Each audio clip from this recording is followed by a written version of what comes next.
Yes, I am in therapy. I've been in therapy for 6 years. Proud of it. It's helped change my life.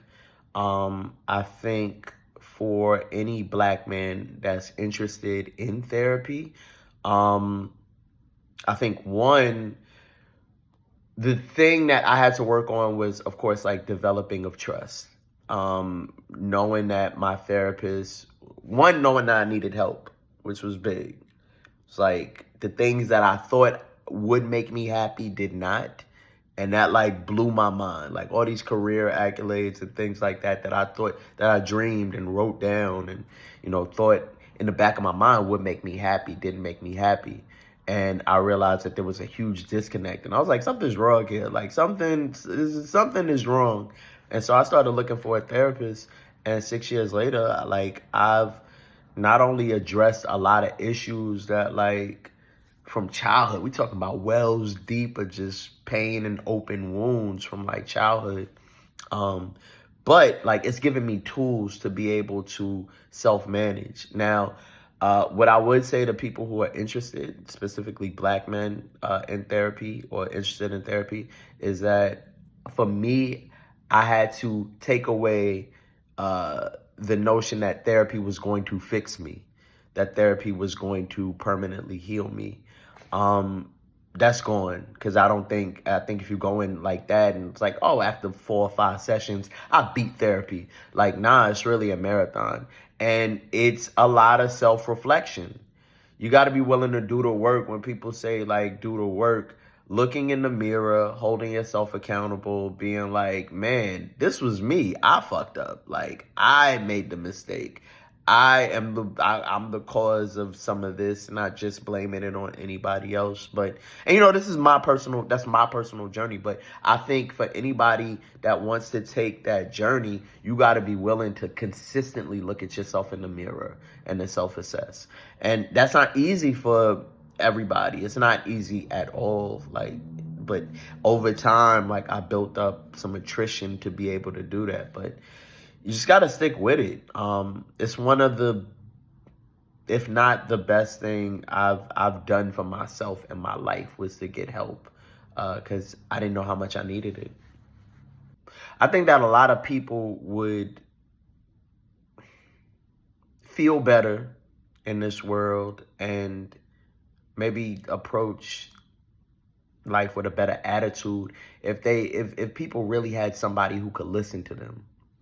And I'm not saying that's necessarily a therapist, but holding space for somebody, not just to talk about filler shit like music, sports, women, relationships, men, depending on like your sexual orientation, whatever. Like, but there's so many things that lie beneath that people are going through that they won't utter a word about. And I think being able to ask like certain questions, being able to be curious about like your friend or your person, like your homie, how you doing, and really like mean it, not just work. Sometimes I think when I ask people, or people have asked me like, how you doing? Oh, work good. It's crazy, but I immediately deter off of myself, but to work, and it's like, nah, but like, how are you? How you feeling? You look tired.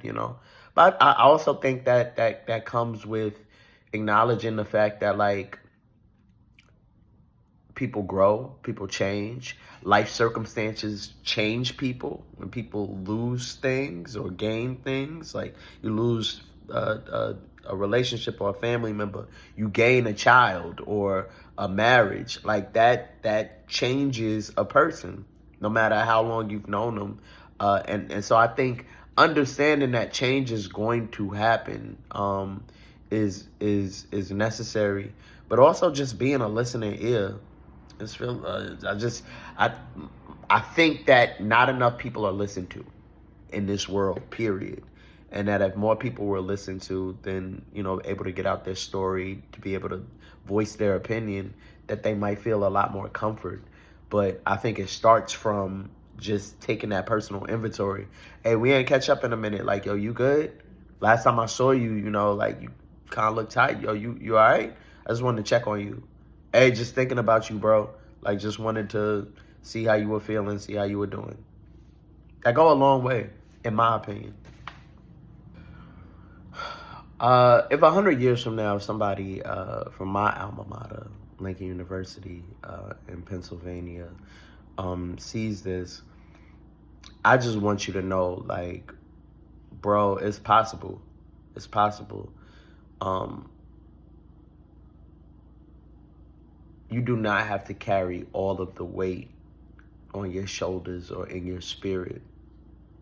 And I hope that you can get to a point, if you do think or feel that way, if it gets too heavy, I pray that, you know, you can look, even if it's not in your direct circle, you can look outside and find some comfort to know that, like, you don't have to carry all this. You don't have to live like this emotionally. And it doesn't make you anything. It doesn't make you anything to get help. Whether that means, you know, soft or strong or whatever. Like, it means that you're asking and you're seeking for help. And I'm proud of you for doing that. So if you get to a point 100 years ago and, you know, I don't know what kind of technology, but the AI is not in your specific corner, or like whatever people are not in your corner, and you are feeling the weight of the world, I hope you know that it doesn't make you soft or whatever. Doesn't make you that to ask for help. Nobody pulls themselves up directly by their bootstraps, you know, in my opinion. We all sent people in our lives to, like, help or hurt us, whatever the case is. But I hope you find some help. I hope you find a space where you feel comfortable to ask and receive help. And I truly hope that that journey leads you on to a better path, whether it's just perspective or lifestyle or emotional or physical. But, like, you don't deserve to suffer under the own weight of your emotions. So hope you find that, bro. That was elite.